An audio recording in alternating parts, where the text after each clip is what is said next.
Hey guys, I'm Nathan from Arms and Armor. Today I want to show you a bright version of our Gustav Vasa Rapier.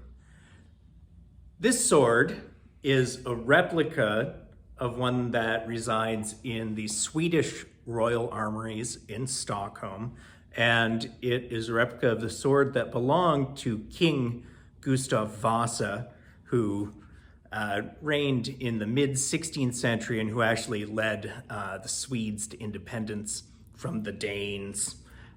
So this was his sword, and it's really quite a typical, though fancy, side sword of the mid-16th century, right? Circa 1550.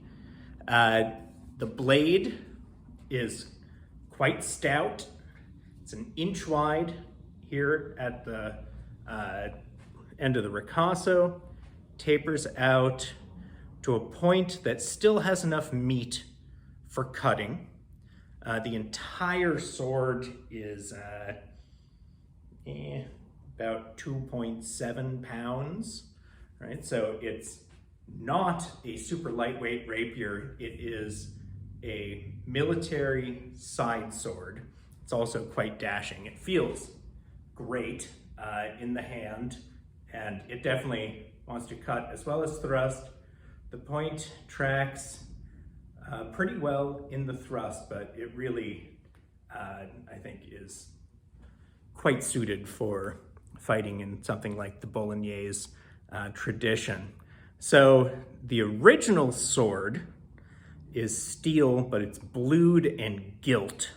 So usually we make these blued, and then with the ends of the quillins and half the pommel bright and the lion's heads bright. For this one, it's a custom one that a customer wanted bright all around. We can make them gilt too if you want that, but you gotta pay for it, obviously. So here's a picture of the original from this catalog. Now, there are two differences that you'll see here. One is that the original has this locket around the blade right down here. That is a removable piece that we don't include on this sword. It's kind of like a rain flap that's gilt brass that was hinged, that goes around the ricasso of the sword. It's just decorative, right? Ways to put more gold on your sword. And there are some coronels on the original that we omit. Generally on this, if you want the coronels on there, we can do that. If you want that locket, I don't think we have one of those made. It would be a pretty significant custom thing, but we could do it. You can see on the ends of the quillin, ooh, right? There's little lions on there, little Medusa's heads on the main ring and the forering.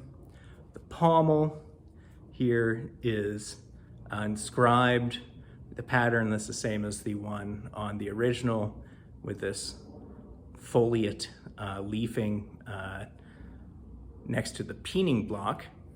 The grip is 4 wound wires, so 2 wires wound twisted toward each other with 2 flat wires in between on it. When you hold this, right, you put your finger over the guard, and this provides some protection for the hand, and you can cut around really readily with it.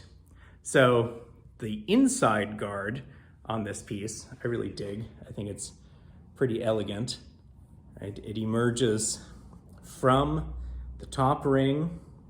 There's a little step down, and then it comes and meets on the inside ring right here, and it's slightly set back from the edge of the inside ring, which I think is a really pretty detail on this piece. Right. Get a good look at it here while we spin it around. Like other Saxon style rapiers, and I'd say this is a Saxon style rapier, we get the guard, the outer guard swooping into a foot on the quillen arm in a really elegant way, while the inside guard moves in the opposite manner into the quillen, which gives some really cool symmetry there as I try not to cut myself here as I move this around. This thing is pretty sharp, so you can get a good view of this sword. So we don't often have a fully bright version of this, so I wanted to show it to you and let you see it. It's a cool sword. You should totally buy one. Thank you.